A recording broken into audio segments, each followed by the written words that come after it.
In a world where almost everyone forgets, you remember, you Three know. stages of memory process, which is encoding, storage, and retrieval. Well, first, encoding is the process by which information gets into the memory storage, like how you always remember weird-looking toys. Secondly, storage is the retention of information over time and how this information is represented in memory. Also, do note, my darling, that experiences also occur that undermine the memory. An important term you need to know is retroactive interference. It's like how you always strangely ask me where I was like 20 days ago, when all I can remember is where I was probably like 3 days ago. Aha! Yes, honey. You are so smart because of me. The 17 days you have had since that experience you remember created retroactive interference for that experience. Now, back to the 3 stages. Retrieval is the ability to access information when you need it. Like when I met your dad at a party for the first time.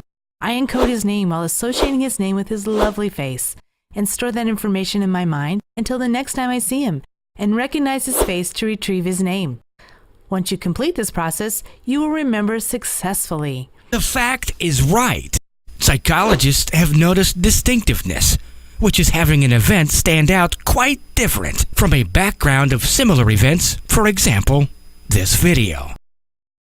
Alrighty, bye! Isn't misremembering almost the same as the misinformation effect, Mom? And you are wrong. Misinformation effect happens when our recall of episodic memories becomes less accurate because of post-event information. Let me give you a mind-blowing example. You, my little girl, happens to be a first-hand witness of a car accident. You saw the entire accident and after the accident, late arriving bystanders and members of the media are asking you to recall the event. The media and other bystanders kept talking about how the car behind was at fault and how it raced so aggressively dangerous. When the law enforcement interviewed you, you are exposed to such misinformation that interferes with your thinking, making you feel that, yeah, perhaps the driver behind was at fault, when you consciously knew that he wasn't. Think about it. What if it escalated so big because of your misinformation?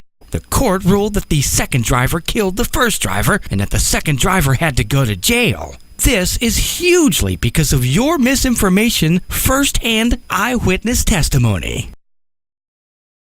And how do I even alleviate from taking the Oh risk of yes, misinformation definitely. effect? If you are able to anticipate or know that the misinformation effect is coming, you are often able to resist misinformation's influence. So, the next time you want to avoid providing false testimony or remembering the wrong things, always have in mind this concept of misinformation effect.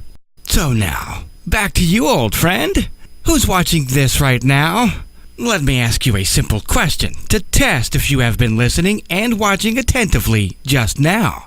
Was the red sports car driving faster than the blue car when it passed the barn while traveling along the road? Was it?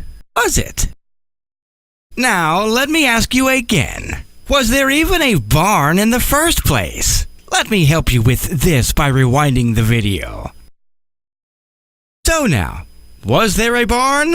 If you even answered my question about whether the sports car was driving faster or not realizing that there was no barn in the first place, you are successfully one of my victims of misinformation effect. I gotcha.